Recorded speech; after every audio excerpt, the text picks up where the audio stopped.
2 Kings chapter 18. In the 3rd year of Hoshea, son of Elah, king of Israel, Hezekiah, son of Ahaz, king of Judah, began to reign. He was 25 years old when he became king, and he reigned in Jerusalem 29 years. His mother's name was Abijah, daughter of Zechariah. He did what was right in the eyes of the Lord, just as his father David had done. He removed the high places, smashed the sacred stones, and cut down the Asherah poles. He broke into pieces the bronze snake Moses had made, for up to that time the Israelites had been burning incense to it. It was called Nehushtan. Hezekiah trusted in the Lord, the God of Israel. There was no one like him among all the kings of Judah, either before him or after him. He held fast to the Lord and did not stop following him. He kept the commands the Lord had given Moses, and the Lord was with him. He was successful in whatever he undertook. He rebelled against the king of Assyria and did not serve him. From watchtower to fortified city, he defeated the Philistines as far as Gaza and its territory. In King Hezekiah's 4th year, which was the 17th year of Hoshea, son of Elah, king of Israel, Shalmaneser, king of Assyria, marched against Samaria and laid siege to it. At the end of 3 years, the Assyrians took it, so Samaria was captured in Hezekiah's 6th year, which was the 9th year of Hoshea, king of Israel. The king of Assyria deported Israel to Assyria and settled them in Hala, in Gozen, on the Habor River, and in the towns of the Medes.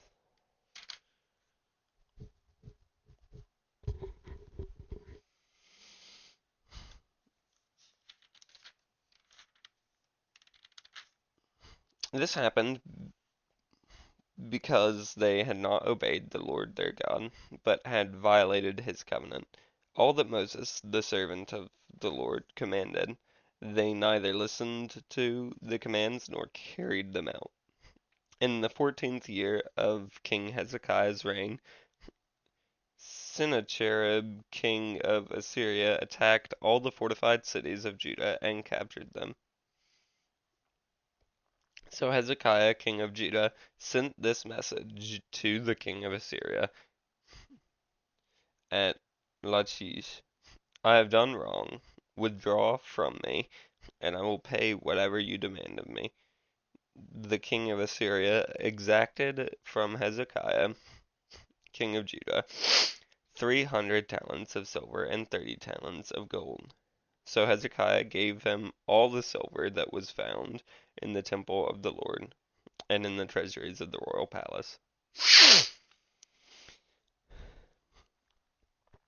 At this time, Hezekiah, king of Judah, shipped off the gold with which he had covered the doors and doorposts of the temple of the Lord, and gave it to the king of Assyria.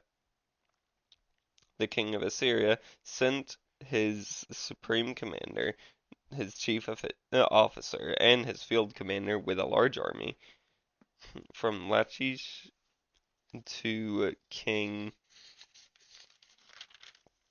Hezekiah at Jerusalem. They came up to Jerusalem and stopped at the aqueduct of the upper pool on the road to the washerman's field. They called for the king, and Eliakim, son of Hilkiah, the priest and administrator, Shebna, the secretary, and Joah, son of Asaph, the recorder, went out to them. The field commander said to them, Tell Hezekiah, this is what the great king, the king of Assyria, says. On what are you basing this confidence of yours? You say you have the counsel and the might for war, but you speak only empty words. On whom are you depending, that you rebel against me? Look, I know you are depending on Egypt, that splintered reed of a staff, which pierces the hand of anyone who leans on it. Such is Pharaoh, king of Egypt, to all who depend on him. But if you say to me, we are depending on the Lord our God, isn't he the one whose high places and altars Hezekiah removed, saying to Judah and Jerusalem, you must worship before this altar in Jerusalem? Come now, make a bargain with my master, the king of Assyria.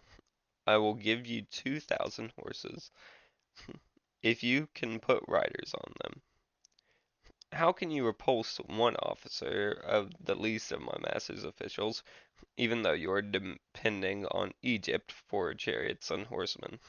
Furthermore, have I come to attack and destroy this place without word from the Lord? The Lord himself told me to march against this country and destroy it. Then Eliakim, son of Hilkiah, and Shebna, and Joah, said to the field commander, please speak to your servants in Aramaic, since we understand it. But don't speak to us in Hebrew in the hearing of the people on the wall. But the commander replied, was it only to your master and you that my master sent me to say these things, and not to the people sitting on the wall, who, like you, will have to eat their own excrement and drink their own urine?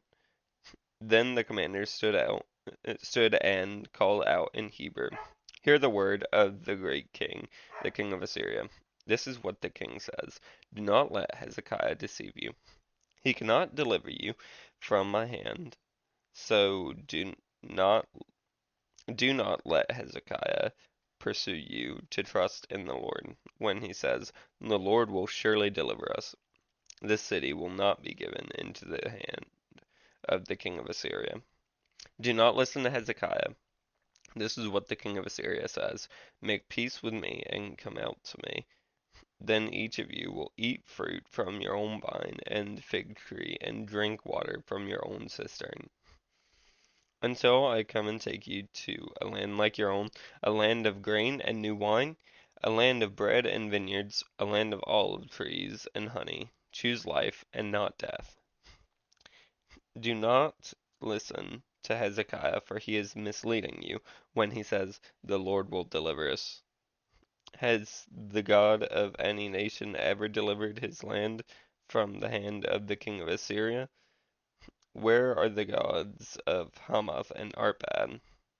Where are the gods of Sepharvaim, Hena, and Eva? They have rescued Samaria. Have they rescued Samaria from my hand? Who of all the gods of these countries has been able to save his land from me? How then can the Lord deliver Jerusalem from my hand? But the people remained silent and said nothing in reply, because the king had commanded, do not answer him. Then Eliakim, son of Hilkiah, the palace administrator, Shebna, the secretary, and Joah, son of Asaph, the recorder, went to Hezekiah with their clothes torn, and told him what the field commander had said.